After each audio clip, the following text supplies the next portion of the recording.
Combien de vos patients souffrant de lombalgie ont réellement un problème d'activation des multifides sans que vous le sachiez? Car à première vue, tout peut sembler fonctionner correctement. Le patient bouge, effectue les exercices, contrôle sa position et termine toutes les répétitions.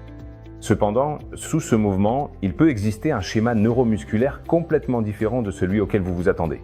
Et l'un des muscles qui peut le plus facilement passer inaperçu est le multifide. Les multifides jouent un rôle fondamental dans le contrôle et la stabilisation segmentaire de la colonne lombaire.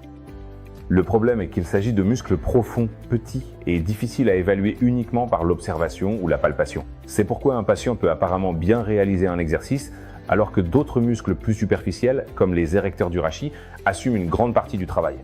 Lorsque nous analysons l'activation musculaire par électromyographie de surface, nous trouvons des différences très importantes selon l'exercice que nous sélectionnons. Nous allons donc voir 5 exercices, classés du moins au plus activateur pour les multifides, et comment vous pourriez les utiliser dans une progression clinique. Nous commençons par le pont fessier bilatéral, qui génère environ 40% de la contraction volontaire maximale, la CVM, des multifides. C'est l'exercice avec la plus faible activation de ce classement, mais cela ne signifie pas pour autant que c'est un mauvais exercice. Il peut être intéressant dans les phases initiales, comme introduction au travail de stabilisation, ou pour des patients ayant une tolérance limitée à la charge. Nous montons d'un niveau et trouvons le Bird Dog, également connu sous le nom de Superman en quadrupédie, avec environ 46% de la DVM. Ici, nous ajoutons le mouvement contralatéral du bras et de la jambe, ce qui augmente la nécessité de stabiliser la colonne vertébrale pendant que les membres se déplacent. C'est un exercice particulièrement intéressant lorsque l'on cherche à travailler le contrôle lombaire sans introduire encore de charge élevée. En troisième position, nous trouvons le pont fessier avec élévation d'une jambe, qui atteint environ 60% de la CVM. La différence par rapport au pont bilatéral est importante. En retirant l'un des appuis, nous générons une asymétrie de charge et augmentons la demande sur les stabilisateurs lombaires pour éviter que le bassin ne pivote ou ne perde sa position. Cela en fait une bonne option de progression pour les phases intermédiaires. Et nous arrivons maintenant aux exercices avec la plus forte activation. L'extension lombaire, combinée à l'extension de la hanche et du bras, atteint environ 87% de la CVM. En plus d'une forte demande sur les extenseurs lombaires, le mouvement des membres introduit une composante supplémentaire de contrôle de la rotation, ce qui oblige les multifides à participer de manière très importante. Et en première position, nous trouvons l'extension lombaire, avec environ 90% de CVM. C'est l'exercice qui produit la plus grande activation dans ce classement, et il peut être particulièrement utile lorsque nous recherchons une charge élevée sur les multifides chez des patients qui tolèrent déjà correctement ce type d'exercice. Si nous classons ces données, nous pouvons établir une progression assez simple.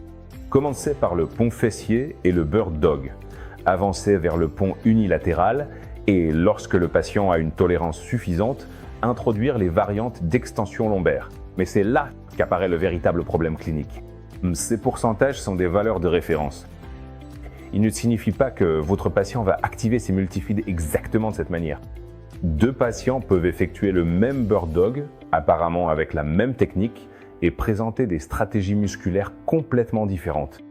L'un peut augmenter clairement la participation des multifides et l'autre peut compenser en utilisant la musculature superficielle. La douleur, la fatigue, l'expérience motrice, la technique ou les stratégies de mouvement individuelles peuvent modifier complètement la réponse musculaire. Et c'est là que mesurer change la façon de travailler. Avec l'électromyographie de surface, vous pouvez vérifier ce qui se passe pendant l'exercice, comparer différentes variantes et découvrir laquelle parvient réellement à augmenter l'activation chez ce patient. Car la question ne devrait pas être uniquement quel exercice active le plus les multifides selon la littérature, mais quel exercice parvient à mieux les activer chez la personne que vous avez en face de vous. Connaître ce classement peut vous aider à mieux sélectionner les exercices et à organiser la progression. Mais mesurer la réponse musculaire vous permet de savoir si cette progression fonctionne réellement. Si vous souhaitez découvrir comment utiliser l'électromyographie de surface pour identifier les déficits d'activation, détecter les compensations et concevoir des programmes d'exercice basés sur des données objectives, demandez des informations sur Endurance et découvrez comment appliquer l'EMG dans votre pratique clinique.